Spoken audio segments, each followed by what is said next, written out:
We are about to head down to Florida again. I think it's been a while since I've done a story that came out of Florida, but you know, Florida has a lot of crazy stuff going on down there, and hence why their governor, the Satan, is leading the charge. But we have this story right here coming out of Gainesville, Florida, where you have this woman by the name of Eryn Michelle Lane, who was charged with violations after she allegedly bought drinks for her victim and manipulated him into returning to her apartment so she can do things to him. And let me just start off by saying this, because I know y'all probably looking at this and just stating the obvious.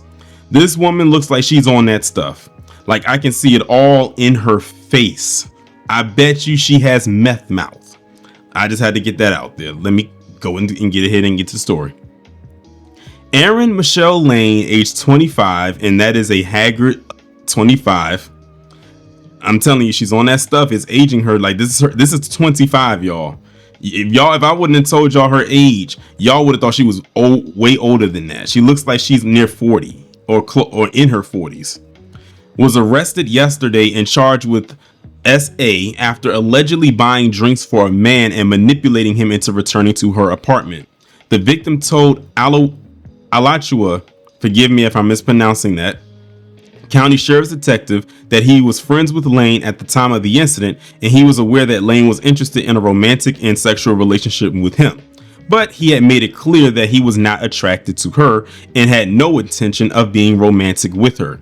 In early January, a group went out drinking, including Lane and the victim said Lane picked him up in her car at the bar. He said Lane bought him shots and drinks, and at one point he reminded her that he was not interested in her and reassured him that nothing would happen between them. The victim said that when the group left the bar, Lane refused to let their designated driver drive her car unless the victim agreed to come to her apartment. The victim says she threatened to drive drunk and crash the car if he did not agree, and he gave in after an argument that lasted about 30 minutes. He said he continued to drink at her apartment and then woke up next to Lane in her bed. He said Lane asked him if he wanted to go round two, and he demanded that she take him home.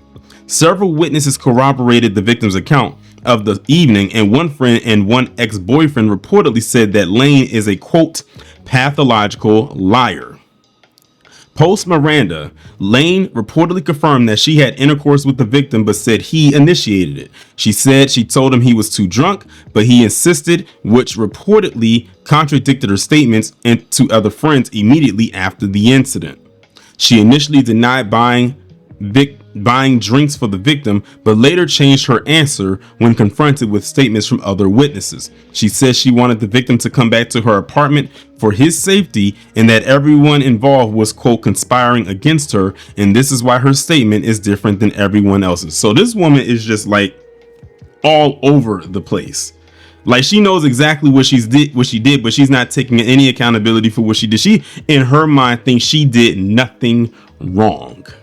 She thinks she did nothing wrong by putting something in this person's drink and violating him. And what's so crazy is, before I did this story or covered this, I was on Twitter, and you know, like I said, the algorithm on Twitter is kind of wild ever since Elon bought it and messed it all up.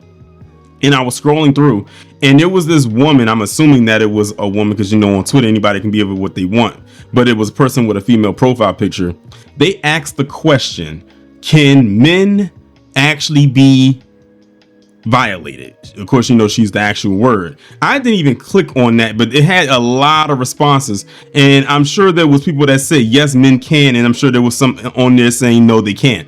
Well, I wish I would have known about this story beforehand, before that tweet got lost in the shuffle. That way I could actually send this to them or post it there, and they're like, boom, there's the answer to your question right there.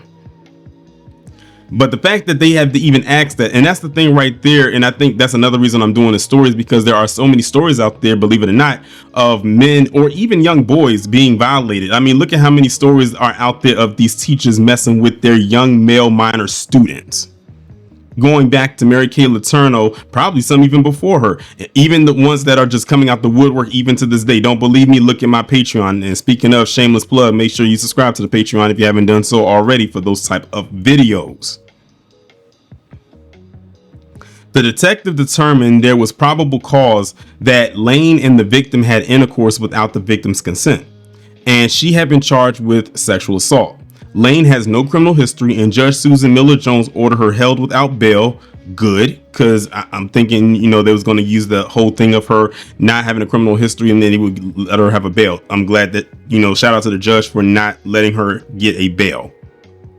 This is pending a hearing on a motion from the state attorney's office to hold her without bail until trial. At the hearing, a judge may set bail or order her held without bail. She needs to be held without bail. And the fact that they are holding her without bail simply means, in my opinion, that she's most likely a flight risk. They feel like she's going to flee. They feel like she's going to take off and run somewhere. But like I said, there are several stories out there like this. It's so many, but they don't get reported because of the optics. When again, going back to the post I was telling you about that I saw on Twitter, where a woman was asking, I'm guessing it was a woman asking, can men be violated? That's always like a thing, because we know when it comes to violations, women are always going to get the treatment of, yes, women definitely get violated because it's more common.